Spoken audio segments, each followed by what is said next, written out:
Ryan Oddman has been in Coffee and Toastmasters for over 2 years. He has loved every moment of it thus far. Ryan today will be bringing a speech that many of you have already heard, the California Dream speech. However, Ryan wants to go more in depth with more of a personal testimony about how God delivered him through a tragic experience that took place on November 13th, 2014. He wants your full, undivided attention, because out of all the speeches Ryan has ever presented in the past, this will be his most vulnerable speech yet.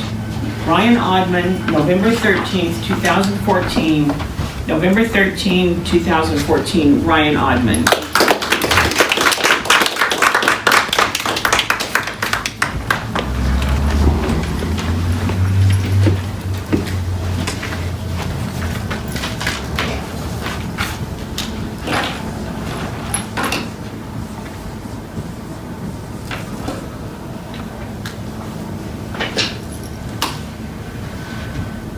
Fellow Toastmasters, I'm thankful.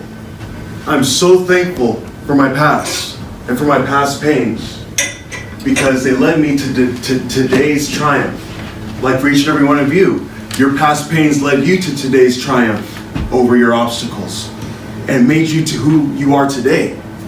I'm so thankful for my past. And right now I just want to tell you a story about what happened to me in my past that led me to who I am today and why I'm so thankful.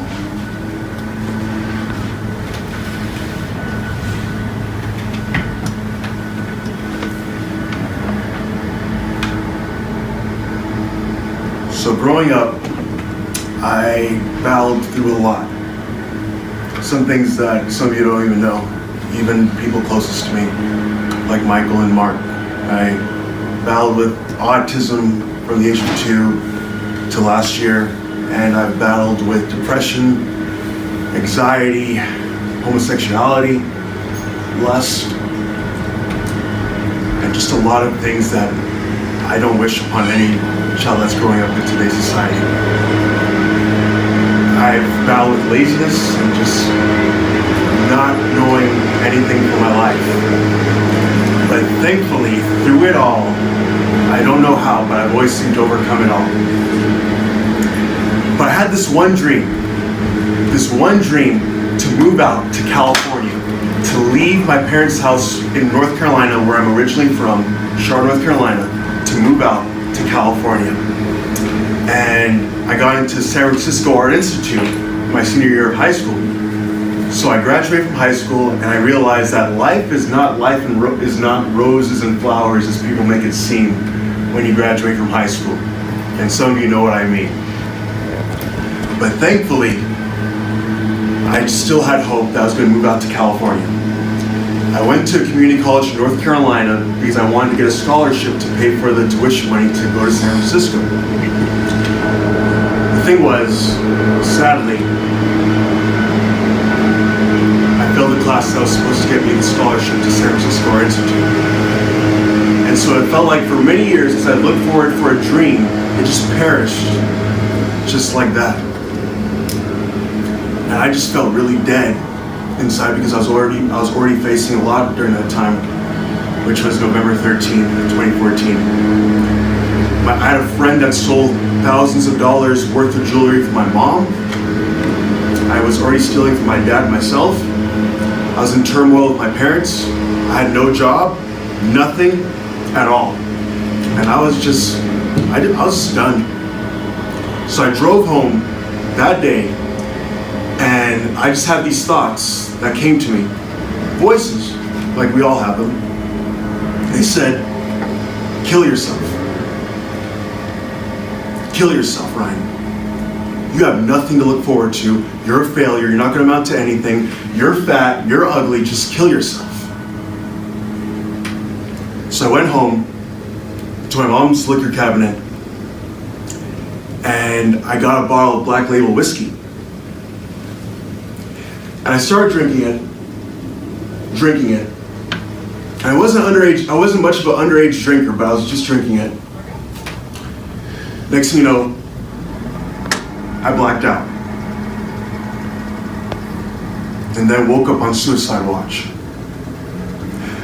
And which was interesting because when I woke up on suicide watch, my dad was there. And I was surprised because I thought he was gonna get home late from work. Because usually he gets home late from work. But surprisingly, on the night of my suicide attempt, November 13th, 2014, he got home early that day. You can't say there's no such thing as God, because that is a miracle that I'm still alive. He told me, Ryan, you tried to electrocute yourself in your mom's bathtub.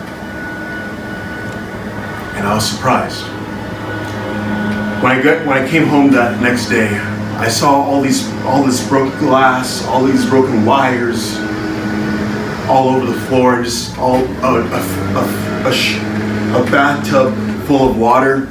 And I looked at it, and I just imagined myself being dead. After that moment, I realized, how am I still alive? How am I still alive after all that?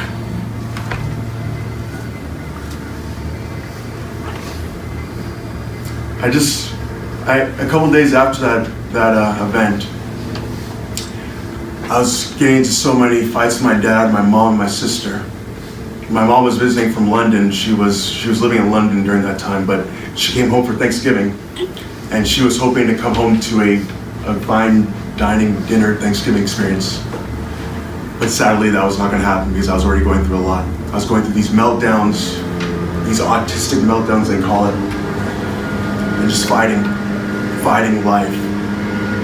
And then I felt like I needed to get down on my knees and pray to God for the first time since my grandmother passed away when I was in 2011. So when I was 16 years old. So 4 years later, after the suicide attempt, during that time, I felt like I just needed to get on my knees and pray to God. And the thing was, I didn't believe in God. After my grandmother passed away, I just felt like there was no such thing as God. I was like, that's just a bunch of mumbo jumbo. But I just got on my knees and I just prayed, saying, Dear God, I don't know why I'm alive. I don't know what I'm doing here on this earth. I don't know what's in store for me. If the California dream is not going to happen, so be it. You take over. I'm all yours. Little did I know that 2 months after that suicide attempt, I ended up in Redlands, California. And I went to a transition program where I met Mark. And Mark helped me so much during that time, and he gave me the tools I needed, and the program got me acquainted with the Rock Church World Outreach, and that's how I met Michael. And it's just been such a big ride. And I just think about it.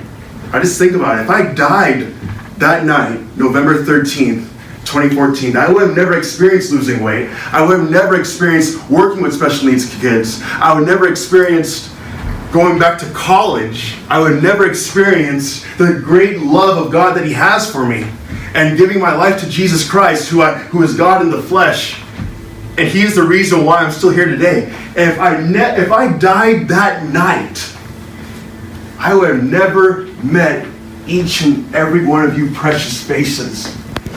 All of you. David, to Maria, to Jose, to Jeremiah, to Steve, to Margaret, to Carol, to so many people to name.